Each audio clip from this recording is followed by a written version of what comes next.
Je suis trop contente à tel point que je vous mets cette petite vidéo avant le générique parce que ça n'a aucun rapport avec la vidéo, mais ce n'est pas grave parce que je suis trop contente de vous montrer ce que j'ai reçu. Donc c'est un colis envoyé par mon amie Héloïse qui en fait a écrit un roman. Ça faisait trop longtemps que je voulais découvrir sa plume, donc voici ce qui se trouve dans le fameux colis. Running of... Attendez, parce que je suis très nulle en anglais. Running Out of Time. Paris 2019. Elena McFinnigan, jeune femme au caractère bien trempé, enchaîne les jobs miteux. Orpheline, elle ignore tout de ses origines, de sa famille. Alors quand elle reçoit une lettre d'une prétendue parente résidant dans les Highlands, elle n'hésite pas une seconde. Elle va là l'occasion de s'offrir une parenthèse dans sa vie de galère et d'en savoir plus sur ses ancêtres et sur elle-même. Écosse 1742. Si Liam McLaren travaille dans les écuries du château de son laird et lutte contre les tuniques rouges qui pullulent dans la région, il attend surtout de pouvoir récupérer ses terres des mains de son infâme beau-père.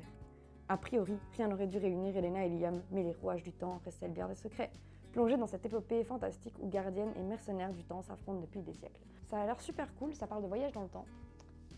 Et en fait, pour vous mettre dans le contexte, j'ai reçu ce colis suite à un concours auquel j'ai participé. C'est pour ça que j'ai même reçu des petites surprises en plus, comme ce roman en VO, donc en anglais. Sachant que je suis très nulle en anglais, ça va être très beau. Mais il a l'air vraiment sympa, ça a l'air d'être un one-shot en plus, donc ma foi, pour me réconcilier avec l'anglais, ça pourrait être sympa. Il y a de oh, trop bien, hein. Il y a un petit marque-page Avatar. Je regardais ça quand j'étais petite, ça date franchement. Il y a un marque-page de l'enceinte. Je ne sais pas du tout d'où ça vient, mais voilà. Il y a un petit mot. Je le lirai après. Oh, il est trop joli. Un marque-page de Ototo. Oh, que c'est joli. Je connais de nom, ce manga. Je ne connais pas sinon en dehors de ça. Mais ça a l'air super sympathique. Donc une petite carte. Et du thé, mais je ne sais pas à quoi. Alicia, j'espère du fond du cœur que ce petit thé te plaira. Il est composé, il est composé de verveine, de tilleul, de bergamote, de pêche, de kiwi et de fleurs d'oranger. Merci encore pour la personne que tu es, bonne dégustation. Trop bien. Merci beaucoup Héloïse, je suis super contente, ton colis me fait super plaisir. Et pour les autres, je vous informe que vous pouvez retrouver les réseaux sociaux de l'autrice dans la description de cette vidéo. Si vous voulez des infos supplémentaires, n'hésitez pas. C'est parti pour le point lecture de janvier 2021.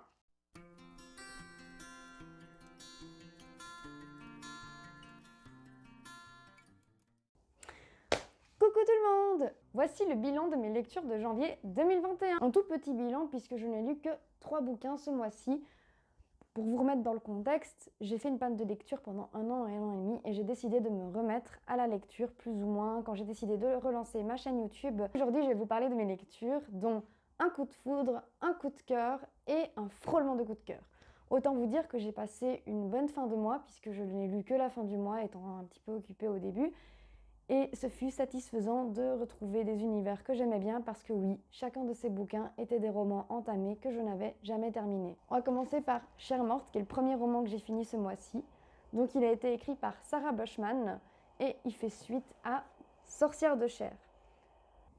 Alors je l'ai reçu fin 2020, merci encore Noir d'Absinthe, et j'ai commencé à le lire très rapidement, seulement à un certain stade du bouquin, plus ou moins là.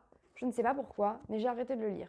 Je devais sûrement manquer de temps, je suis rentrée en session d'examen. Du coup, j'ai repris la lecture vers la fin de ma période d'examen et j'ai repris donc par Chère morte que j'ai fini presque d'une traite parce qu'il faut savoir que Sorcière de chair avait été un coup de foudre à l'époque où je l'avais lu et du coup, Chère morte ne fait que suivre sa trace.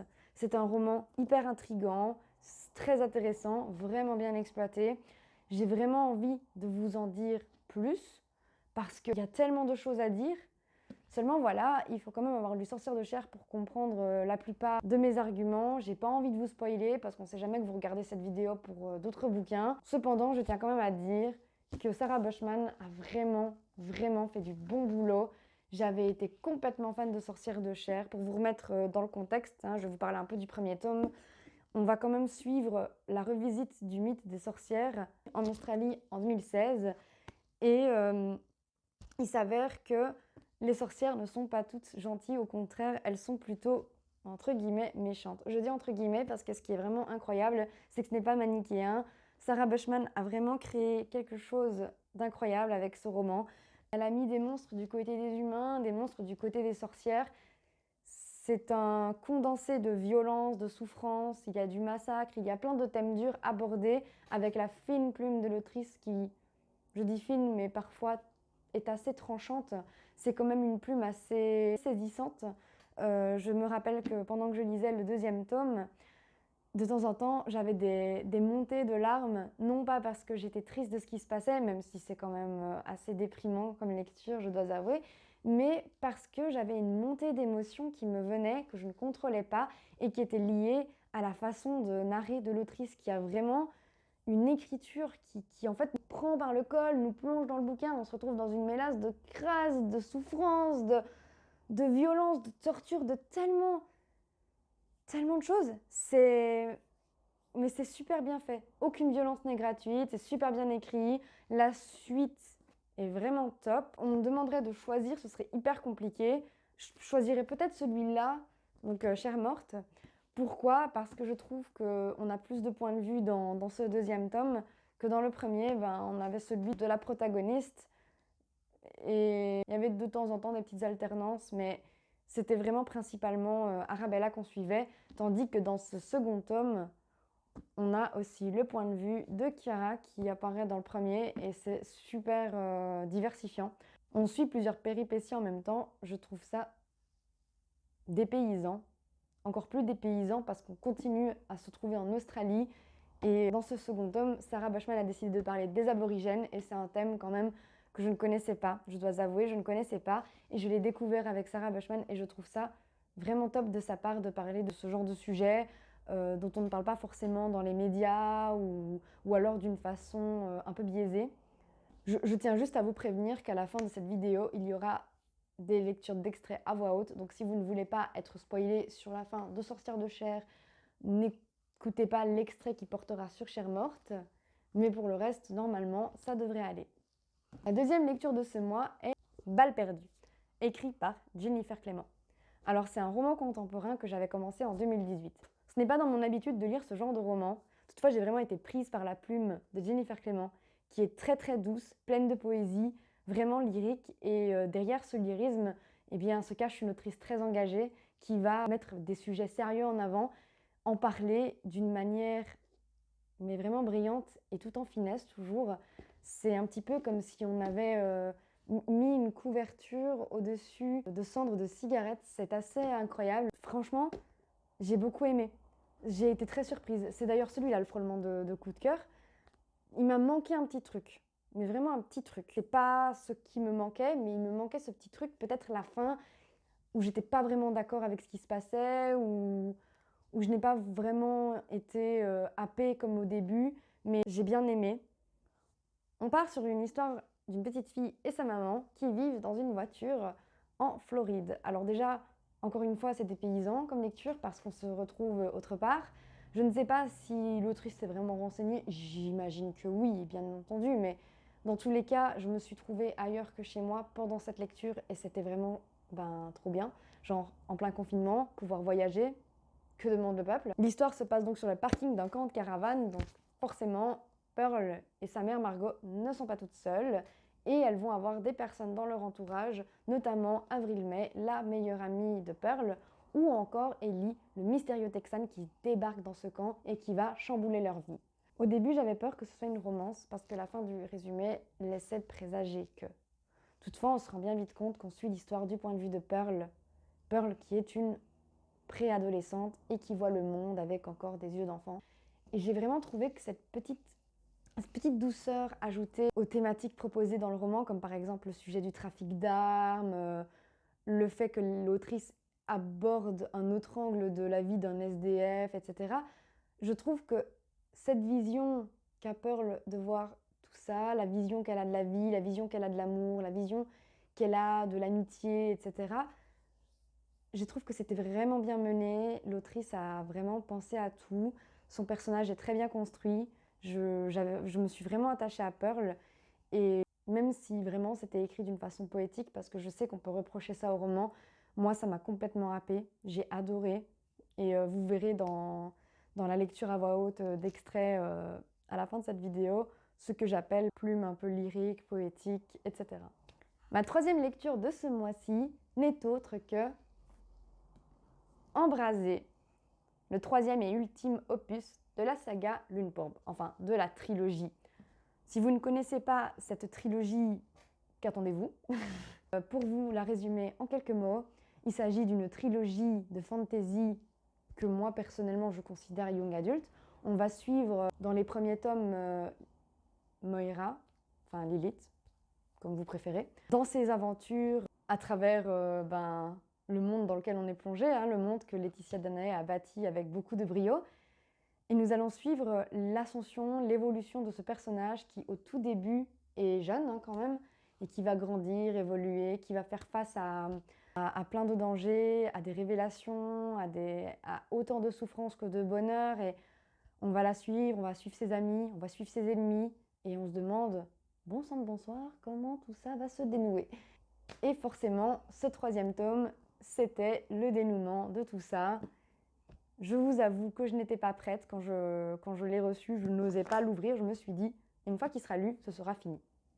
De fait, quand j'ai fini de le lire, je n'étais vraiment pas bien. J'avais envie de pleurer, et pas forcément pour ce qui se passe dans le roman, mais c'est le fait de dire au revoir à des personnages qu'on aime, c'est le fait de dire adieu à tout ce monde, à toute cette richesse que Laetitia Danae nous offre. Et en fait, ça ne me donne qu'une envie, me plonger dans tous ces autres romans qui m'attendent d'ailleurs. Hein. Je vais presser le champignon pour les lire parce que vraiment, j'ai adoré. En quelques mots, ce roman est très captivant, les personnages super bien construits, que ce soit les secondaires, les ennemis. Je veux dire, encore une fois, c'est pas un roman manichéen, c'est pas noir, blanc, c'est que de nuances. Et les nuances de ce roman, elles m'ont touchée, elles me touchent encore, et j'en veux plus. C'est horrible ce qui se passe dans la trilogie tout court. C'est horrible et c'est beau à la fois. Franchement, c'est un roman qui vaut le détour. C'est une trilogie qui vaut le détour. Si vous aimez la fantaisie, si vous aimez les personnages et les scénarios bien ficelés, l'action, un petit soupçon de romance, je vous le conseille. Il y a tout dans ce roman pour en faire un best-seller. Et donc je vais lire aussi un petit extrait à la fin de cette vidéo. Et je vous rassure, il n'y a aucun spoiler, ni du tome 1, ni du tome 2, ni du tome 3. Comme ça, vous pouvez découvrir la plume de Laetitia Danae sans vous gâcher la surprise. J'espère que ce point lecture vous a plu. Pour ma part, il m'en a fait voir de toutes les couleurs parce que c'est mon deuxième essai. J'avais tourné une première vidéo dimanche. D'ailleurs, Embrasé n'était pas encore fini. Je l'ai fini juste après finalement. Et quand j'ai voulu transférer la vidéo sur mon ordinateur pour le montage, les petites finalisations, etc., il s'avère que la vidéo a eu un bug. Le fichier était corrompu et puis en fait, comme j'avais coupé-collé, il a disparu dans le néant. Et je ne l'ai jamais retrouvé. Je suis tristesse. Mais au moins, je vous ai refait une vidéo qui, j'espère, est meilleure. On ne le saura jamais finalement. Place aux extraits. Une lueur maladive, bien loin d'être aussi vive que l'avait cru Arabella au premier abord, éclairait la pièce trop étroite. La sorcière éprouvait la désagréable impression que les murs se rapprochaient d'elle. Une tombe. Elle était enterrée vivante. Pas de soleil dans ces lieux, pas de chaleur. La réalité de sa situation la percuta. Ses poumons se comprimèrent en manque d'un air trop rare. Arabella étouffait. Dans le noir, elle pouvait oublier, se dissoudre dans ses souvenirs, mais même cet échappatoire ne lui était désormais plus accordé. Elle se trouvait en prison, dans la prison. Avalée, digérée par un organisme de métal et de béton, éloignée de toute civilisation, privée de tout avenir. Les larmes ruisselèrent sur ses joues, alors qu'elle ne se pensait plus capable d'en verser. Le besoin brutal de déchirer ses chairs avec ses ongles la saisit, d'éprouver une douleur physique pour s'ancrer dans la matérialité, pour se sentir vivante. Mais la camisole l'entravait toujours, et elle percevait à peine son propre corps. En pénétrant dans cette prison, Arabella était morte. Une des raisons pour laquelle Avril May et moi nous n'avions pas peur d'être au bord de la rivière, c'était que les alligators étaient éliminés chaque semaine. Le dimanche, après la messe de 10h, le père d'Avril May et plusieurs autres hommes qui habitaient en ville aimaient s'y rendre avec une glacière remplie de canettes de bière, leurs pistolets et leurs fusils de chasse. Il buvait de la bière et tirait dans l'eau, encore et encore, au cas où il y aurait des alligators. Je savais qu'il y avait des milliers de balles dans le lit de la rivière. Certaines s'étaient même échouées sur la rive, mélangées au gravier. Plusieurs fois par an, un liquide rouge et huileux sourdait dans l'eau et venait se déposer à la surface. Alors, les hommes savaient qu'ils avaient touché quelque chose. Chaque dimanche, tandis que ma mère et moi nous faisions des sandwichs au beurre de cacahuète et à la gelée de myrtille pour le déjeuner à l'arrière de la voiture, nous savions que les hommes tiraient. Depuis la Mercury, on entendait le bruit des armes qui ouvraient le feu sur l'eau. « Les voilà qui recommencent », disait ma mère. « Ils assassinent la rivière. » Le lac miroitait des doux reflets diffusés par la lune. La nuit était paisible et promettait une saison qui a tout aussi clémente. Toutefois, rien ne laissait entendre que cette année serait la plus sanglante de toutes. Drapé dans une robe à volants bruissant légèrement sous ses pas, Amara avançait en direction de l'eau calme, uniquement troublée par les quelques bruits de poissons cherchant à rejoindre les profondeurs marines. Elle huma l'air en fermant paisiblement les yeux, entourée de ses longs bras. Son visage exprimait la plus calme des expressions, mais au fond, profondément tapie au creux de son ventre, une douleur sourdait sans discontinuer. Ses sentiments meurtris la tourmentaient, l'empêchant de trouver le sommeil tranquille auquel elle aspirait depuis des années.